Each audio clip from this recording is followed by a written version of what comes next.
ஆண்டவர் இயேசுவில் அன்பிற்கினியவர்களே, உங்கள் அனைவருக்கும் அன்பு கலந்த வணக்கத்தையும் வாழ்த்துக்களை உரித்தாக்கிக் கொள்கிறேன். அன்பார்ந்தவர்களே, உயிர்த்த ஆண்டவர் இயேசு கிறிஸ்து தன்னுடைய சீடர்களுக்கு மீண்டும் மீண்டுமாக தோன்றுகிறார். அவர்களை நம்பிக்கையில் உறுதியூட்டுகிறார். அதை பற்றித்தான் இந்த வாரத்தில் நாம் வாசிக்க கேட்ட நற்செய்தியிலே பார்த்தோம். உயிர்த்த ஆண்டவர் இயேசு கிறிஸ்து நம்முடைய சீடர்களை நம்பிக்கையில் உறுதிப்படுத்திய பிறகு இறுதியாக என்ன சொல்கிறார்? நீங்கள் உலகெங்கும் சென்று படைப்பிற்கெல்லாம் நற்செய்தி அறிவீங்கள். இதுதான் இயேசு தன்னுடைய சீடர்களுக்கு கொடுத்த மிக முக்கியமான ஒரு கட்டளையாகும்.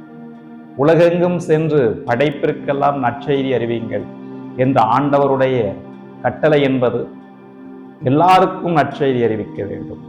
அதுதான் இயேசு சீடர்களிடத்தில் எதிர்பார்த்த ஒன்றாக இருக்கிறது. இதற்கு அவர் ஆற்றலை தருகிறார். அவர் தனியாக சீடர்களை விட்டுவிடவில்லை. சீடர்களுக்கு ஆற்றலை தருகிறார் என்றார். எப்படி அந்த ஆற்றலை தந்தார்? தூய ஆவியார் வழியாக சீடர்களுக்கு இந்த ஆற்றலை தந்தார்.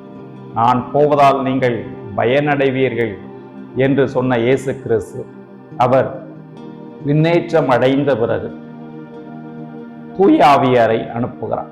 தூய ஆவியாரை பெற்றுக்கொண்ட பிறகுதான் சீடர்கள் வல்லமையோடு இயேசுவுக்கு சான்று பகர்கிறார்கள். அதை பற்றி நாம் முதல் வாசகங்களிலே வாசிக்க கேட்கிறோம். இந்த வாரத்தில் இன்றைக்கு நாம் வாசிக்கின்ற முதல் வாசகத்தில் பேதுரு மக்களிடத்திலே சொல்கிறார்.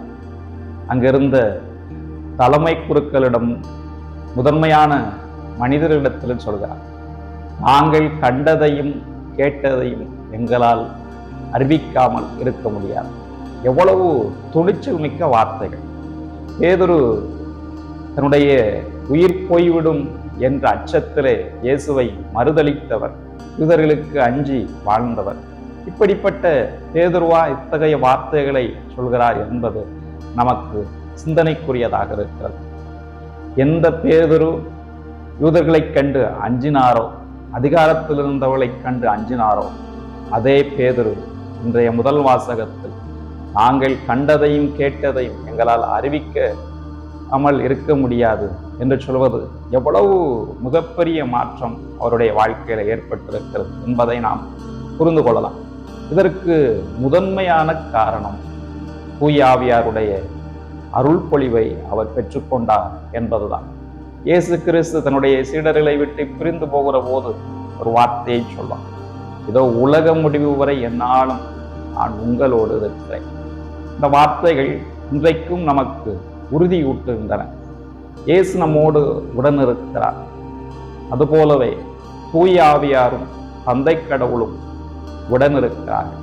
இவர்களுடைய ஆற்றலை கொண்டு, உடனிருப்பை கொண்டுதான் நாம் கடவுளுடைய நற்செய்தியை அறிவிக்க அழைக்கப்பட்டிருக்கிறோம்.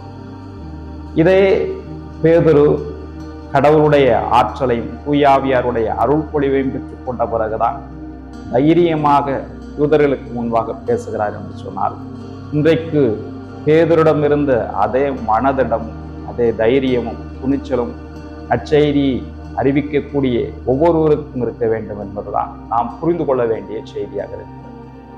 அன்பார்ந்தவர்களே, பவுலடியார் திமேத்துக்கு எழுதிய 2வது திருமுகத்தில் 1வது அதிகாரம் 7வது வார்த்தைகளை சொல்வார், கடவுள் நமக்கு கோழை உள்ளத்தினை அல்ல, மாறாக வல்லமையும் அன்பும் கட்டுப்பாடும் கொண்ட உள்ளத்தினை தந்திருக்கிறார் என்பார்.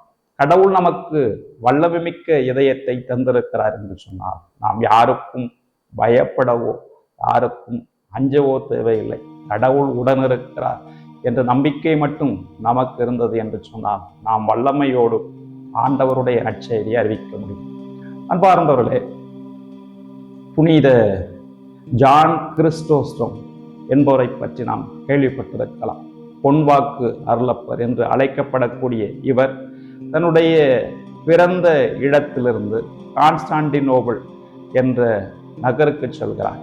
நற்செய்தி அறிவிக்க செல்கிறார். அங்கு இருக்கக்கூடிய மக்கள் மோசமான வாழ்க்கை வாழ்கிறார்கள்.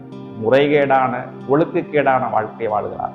எனவே இந்த ஜான் கிறிஸ்டோசம் என்பவர் மக்களை பார்த்து, மக்களே, நீங்கள் தீய வழியில் தவறான வழியில் சென்று கொண்டிருக்கிறீர்கள், நீங்கள் மனம் மாறுங்கள் என்று சொல்கிறார்.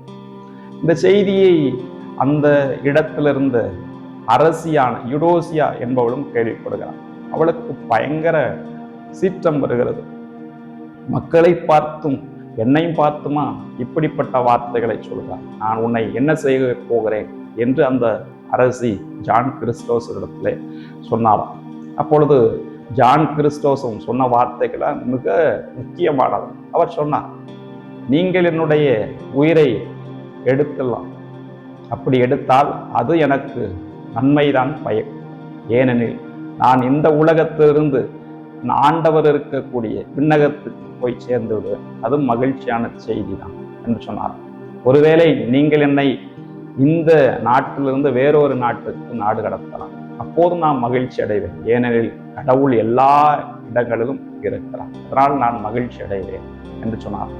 இறுதியாக ஒரு வார்த்தையை சொன்னார், நீங்கள் என்னிடம் இருக்கக்கூடிய உடைமைகள், பொருட்கள் எல்லாவற்றையும் எடுத்துக்கொள்ளலாம், அப்போதும் கூட நான் மகிழ்ச்சி அடைவேன். ஏனெனில் இந்த உலகத்திற்கு வந்தபோது நான் எதையுமே எடுத்துக்கொண்டு வரவில்லை என்று தைரியமாக பேசினார். இதை கேட்டுவிட்டு அரசியால் எதுவும் செய்ய முடியவில்லை, அப்படியே கண்டித்து விட்டுவிட்டார். இப்படி கடவுளுடைய ஆற்றலையும் கடவுளுடையும் வல்லமையை பெற்றுக்கொண்ட எத்தனையோ புனிதர்கள் மிக துணிச்சலாக அச்செய்தியை அறிவித்திருக்கிறார்கள். பேதுரு அறிவித்தார். இப்படி எத்தனையோ புனிதர்கள் யாருக்கும் அஞ்சாமல் கடவுளுடைய வார்த்தை அறிவித்திருக்கிறார் என்று சொன்னார். இன்றைக்கு நாமும் அச்செய்தி ஆண்டவர் இயேசு கிறிஸ்து சொல்லக்கூடிய உலகெங்கும் சென்று படைப்பிற்கெல்லாம் நற்செய்தியை அறிவிங்கள் என்ற கட்டளை ஏற்றுக்கொண்டு அதன்படி நடக்க நாம் அழைக்கப்பட்டிருக்கிறோம். இத்தகைய அழைப்பை ஏற்று நாம் வாழ்கிற பொழுது நம்முடைய வாழ்க்கையிலே சவால்கள் வரலாம், துன்பங்கள் வரலாம், போராட்டங்கள் வரலாம். என்றாலும் கூட கடவுளுடைய துணை நமக்கு இருக்கும். ஆகவே கடவுளுடைய துணையை நம்பி நாம் ஆண்டவர் இயேசு கிறிஸ்துவினுடைய நற்செய்தியை அறிவிப்போம், அதன்படி வாழ்வோம். அதற்கான ஆற்றலை வேண்டி கடவுளிடத்திலே நாம் நம்பிக்கையோடு நம்பினார்.